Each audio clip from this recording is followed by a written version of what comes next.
nübüvvet, hakikat arayışında peygamber ışığı. Bismillahirrahmanirrahim. My topic is why humanity needed the guiding role of prophets. I must present some reasons, and also it would be in the light of Risale-i Nur, along with a small background.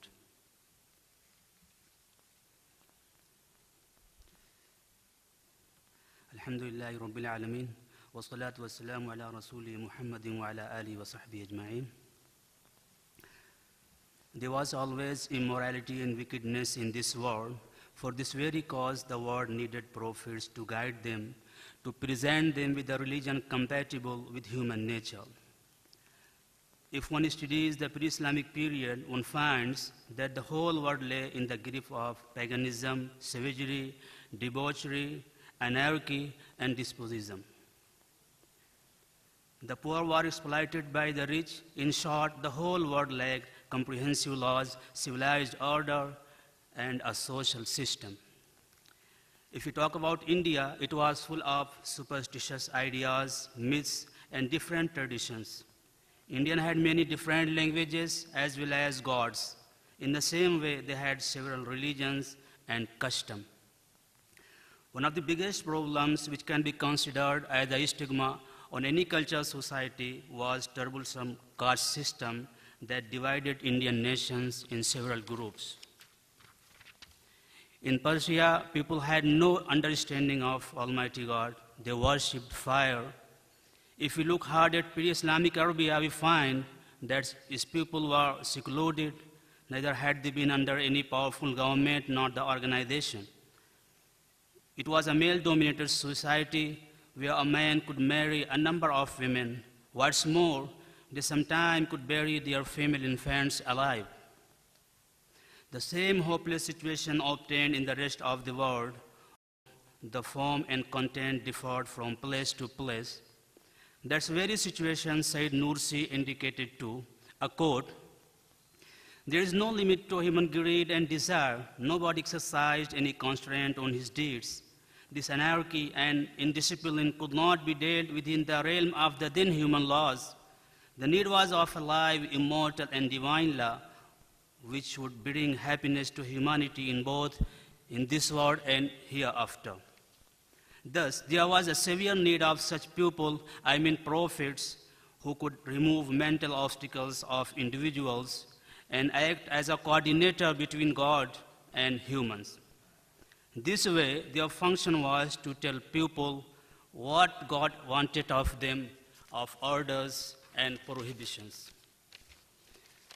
In other words, it can be said that they guided people to true happiness and took them to perfection of spiritual and moral goals, as well as guided them to the laws governing their mundane lives. If one goes deep into it, one may find several reasons. First reason behind sending prophets. The first of all is to unite people in the name of God, which is called monotheism, Tawheed. As Quran says, وَلَقَدْ بَعَثْنَا فِي كُلِّ أُمَّةٍ رَسُولًا أَنْ يَعْبُدُوا اللَّهَ وَاجْتَنِبُوا الطَّاغُوتَ. We have sent in every nation a messenger to guide people towards worship of God instead of worship of idols. This act, without prophets and their guiding role, as well as their preaching, wasn't possible. That's why Said Nursi said, a quote, "Yes, it's necessary to have a magnificent universe like this, and also like his maker, the Holy One, such a noble prophet, as light is necessary for the sun. For as the sun can't emerge without light, the divinity too can't show itself without sending messengers." Imam Nursi went on focusing more and more on monotheism and the need of prophets. As he said, again a quote, "Is it possible for the Creator who equipped the human beings with various types of sentiments and trends and also made them ready for complete servitude not to ask the attention of this kind of abundance to monotheism through a guide, an apostle, a messenger?" Thus, there are more other signs which are conclusive evidence, which are showing the function of prophecy and its task. In the same way, they describe that divinity can't be imagined without messengers. Later, he divided monotheism in two parts. Number one, that general way, it means God is one. He has no counterpart, and this universe is his own property. Number two, real monotheism. It means belief more like an observation that God is one. He has specialized in drawing attention of people to such monotheism, and then through that monotheism to their obligations and responsibilities. Because existence of a just and monotheistic society can't be considered without constructive thoughts and responsible human beings. Nursi, in his book Al-Kalimat, gave a good example of two soldiers as he compared the honest one, who is honest to his duty, with the dishonest one. In Nursi's word, a quote, the first one who was honest said to other one, "Oh brother, your main mission is training and preparation for war. That's why you are selected for. So rely on the king and be dependent on him for your livings. He can't leave you to die of hunger. That's his duty and responsibility. What's more, I'm afraid they can consider it, your activity, as an act of treason and treachery, though, so they certainly can punish you." Prophets used to deliver this message that if we started believing God properly by worshipping him, he will certainly arrange for our earnings as he arranged for thousands of poor and indigent ones. If we lived in this world, leaving the responsibilities behind, we would be considered infidels as well as unbelievers. As a result, we would certainly be punished in hereafter. The second reason, behind sending prophets. The second important reason behind sending messengers was teaching people divine knowledge and purifying them. As Quran says, هو الذي بعث في الأميين رسولا منهم يتلو عليهم آياته ويزكيهم ويعلمهم الكتاب والحكمة. That's the God who sent in illiterates a messenger from among them, who recites to them his signs, teaches them books and wisdom, and purifies them.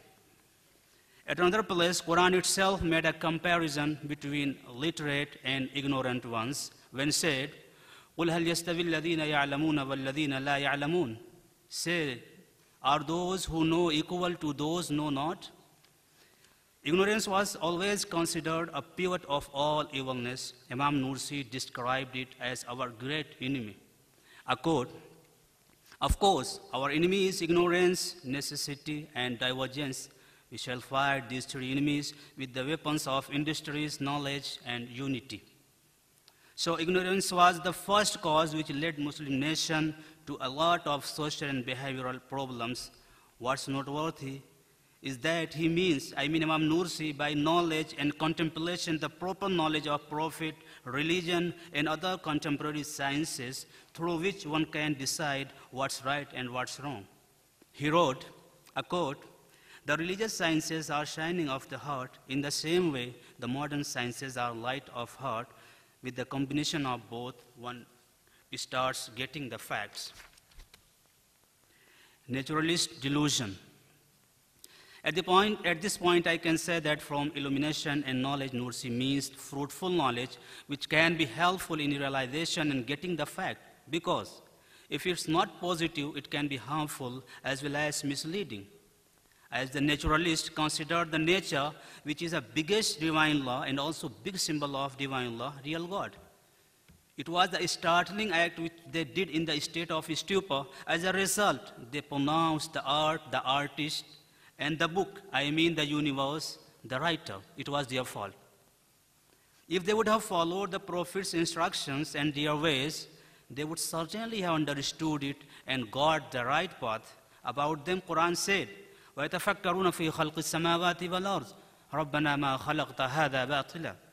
They think deeply about the creation at earth and heavens and say, "Oh God, you didn't create it without a purpose." Another place says, Its repeated questions Quran's repeated questions like, أَفَلَا تَدَبَّرُونَ? Did they not ponder? It's an indication to the realization which is based on known facts that are in accordance with Prophet's guidance. Because there was no reason behind sending prophets other than unveiling before people the hidden virtues of wisdom and show them the signs of God's omnipotence and creation.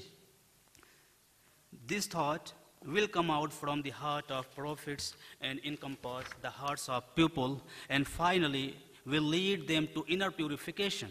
And what was the purpose of that realization except human beings' absolute servitude towards God?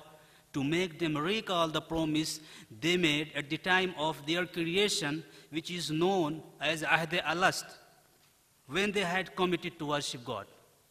So if the realization were based on stubbornness, it would be too difficult to take human being to the right path. It was expressed the same opinion in Al-Malahiq of Ustaz Nursi, a quote, no doubt, defending the corruption and irregularity which is coming from ignorance is very easy, whereas the irregularity or corruption coming from knowledge, it would be a difficult task to remove it. Third reason behind sending prophets. The third important reason is to establish peace and justice in the society. As Quran says, لَقَدْ أَرْسَلْنَا رُسُلَنَا بِالْبَيِّنَاتِ وَأَنزَلْنَا مَعَهُمُ الْكِتَابَ وَالْمِيزَانَ لِيَقُومَ النَّاسُ بِالْقِسْطِ. Indeed, we have sent our messengers with clear proofs and revealed with them the book and the balance so that they can exercise justice. On the day of judgment, people had to be accountable for every activity they have done.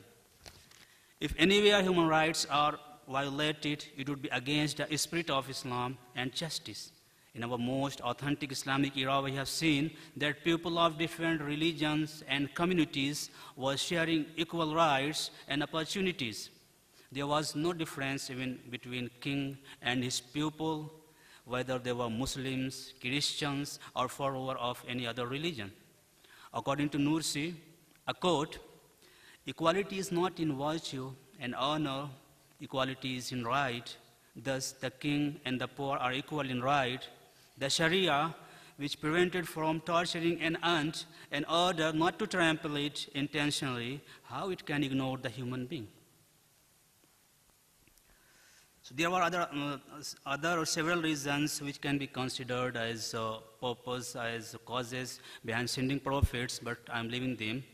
And at the last moment, I just want to thank Istanbul Foundation for Science and Culture for calling me here and organizing such a seminar. Thank you very much. Well, Assalamu alaikum.